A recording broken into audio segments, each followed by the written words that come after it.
Welcome to Sound Mind International. Be transformed by the renewing of your mind. Good morning, good afternoon, good evening. Welcome to Sound Mind International, whatever you might be tuning in from. And welcome to part 7 of our teaching. And today's topic is power of positive thinking. And we're going to be taking our anchor scripture from the book of Genesis, chapter 45, verse 48. And it reads, He said, So they came closer. And he said again, I am Joseph, brother whom you sold into Egypt. But don't be angry with yourselves that you did this to me, for God did it. He sent me here ahead of you to preserve your lives. These 2 years of famine will grow to 7, during which there will be neither plowing nor harvest. God has sent me here to keep you and your families alive, so that you will become a great nation. Yes, it was God who sent me here, not you. And he has made me a counselor to Pharaoh and manager to his entire nation, ruler of all the land of Egypt. Now, what does this have in relation to positive thinking? Positive thinking has a lot to do with your attitude. Now, I remember when the Lord was dealing with me about my thinking and my attitude, I must say, the sound mind has been a journey. And I always, I'm wary and cautious of people, and everywhere, I went. I used to be so cautious and wary and suspicious, because sometimes I wouldn't really give some people the time of day, because in my mind, I'm thinking, I already know your type. I already know, you're a friendly friend. I already know what you're after. But most of the time, I was right.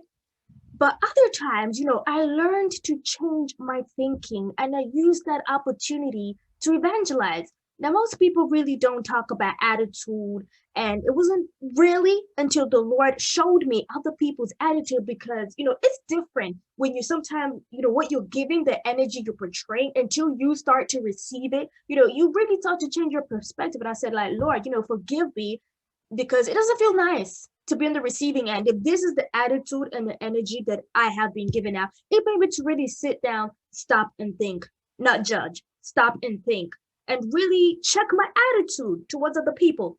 Now, I believe Joseph prospered because of his positive thinking, which changed his attitude, which changed his altitude. Now, in Potiphar's house, he was entrusted as a manager, an overseer, and in his mind, sometimes, the responsibility or the mindset of responsibility, of accountability, because results and an account are required from him. So I believe when we begin to have this, positive thinking, because it's different when, you're responsible for your spouse, you're responsible for paying the bills, you're responsible for your children, you're responsible for your parents. But sometimes, having that sense of responsibility, that what I'm looking after, what I have to give an account for, it's not my own. Because most people, if it was their own, like ministry or business, they could really care less. But if they were to be responsible or to give an account to somebody else, that sense and that mentality of responsibility of, let me wake up on time, let me do what I'm supposed to do at the right time, that fear, that responsibility, it's gonna enable them or give them that push to want to do a better job and give a better account. Now, but some of us need to change our thinking because of that sense, even that sense of personal responsibility is not even there, because who are you accountable to in your ministry? No one. Who are you accountable to? Not your parents, not your trustees, not your spouse, not even any spiritual authority that you respect, because who can correct or discipline you? Who can talk on your behalf? Nobody.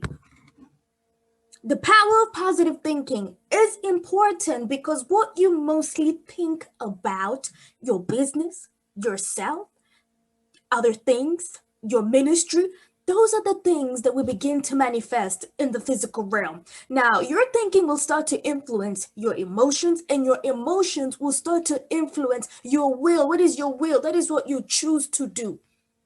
If you have a positive thinking that, this idea of this business or what I'm planning to do, it could really work, then, you start to feel excited and you start to begin to take steps. You begin to, come up with strategies, come up with systems, because you have that positive mindset. It's like a student enrolling. If you have a positive mindset, I'm enrolling in this course to pass, to study, or I'm going through what I'm going through, hoping to achieve a good result, you're going to want to put in the work. You're going to want to put in the effort.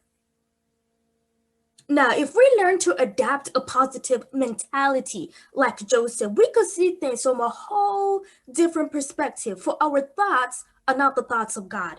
You see a vision and a passion that is bigger than you, and immediately you start thinking of murmuring, complaining, worry, or how am I going to purchase that land, that house, that airplane, that private jet? And you start thinking and reasoning like, oh, you start counting then, the number of members that you have. You start counting the amount of money that you got in your bank account. No, no, no, no, no. What you should start thinking is, this is a great opportunity for me to develop my faith. Now, religious people, you got to be careful, because sometimes the things that you blame the devil and give him a lot of credit for, what you keep calling satanic delay, is a great opportunity. If we can just adapt this mentality, it's a great opportunity for you to prepare well to avoid a premature delivery of that vision, of that purpose. If you've been deployed, this is a great opportunity to learn and develop a new skill. Because, for example, if you've been abused, God did it. You've been rejected, God did it. You've been abandoned, passed over, God did it. You've been overlooked, exploited, God did it. You've been neglected and taken advantage of, God did it. You look at that pain, you look at that betrayal caused by relatives, family, fake friends. You look at that struggle, you look at that journey as a foreigner, because let's face it, living in a land that's not your own, or country that you were not. It's not your country of birth, because some people know what I'm talking about. You came here as a foreigner. You know how difficult it is, to get papers. And now I'm not talking about papers and money. Papers is in legal documents to settle in this land, or whatever land you might be watching from. That's not your place of birth. You look at that journey and say it like Joseph. Yes, it was God who sent me here, not you. And he made me a counselor to Pharaoh and the manager over this entire nation, ruler of all the land of Egypt.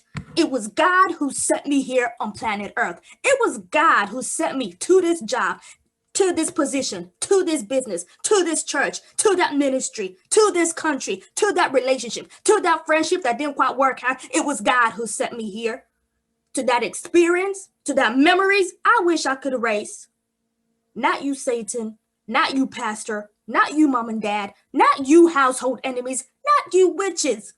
And I thank God he has made me an ordained minister. Had it not been for your inconsiderate stupidity, I would have never have heard a higher sound in my mind telling me, come on up higher. He has made me a teacher. Now, I don't know what God has done for you. Maybe he made you an employer of labor. Maybe he made you a parent. Maybe he made you a counselor. Maybe he made you a member of parliament, or somebody who matters in their generational family. Now, you see the power of positive thinking. As you think positively, may you ascend from being a rejected slave to being in the palace like Joseph. I want to thank you very much for listening, and a gentle reminder and warning that Jesus Christ is coming soon. The current trial that you're experiencing, because as I mentioned, we're in the beginning of birth pangs, and it is your positive thinking and your faith that will enable you to triumph over the many calamities and tribulations that are going to come. But where will Jesus Christ find you? Will you be in the faith? Will you adapt a worry mentality and give up and walk away from the faith? May it not be so, and may he find faith, your faith, when he comes. Thank you for listening. Until next time, keep thinking.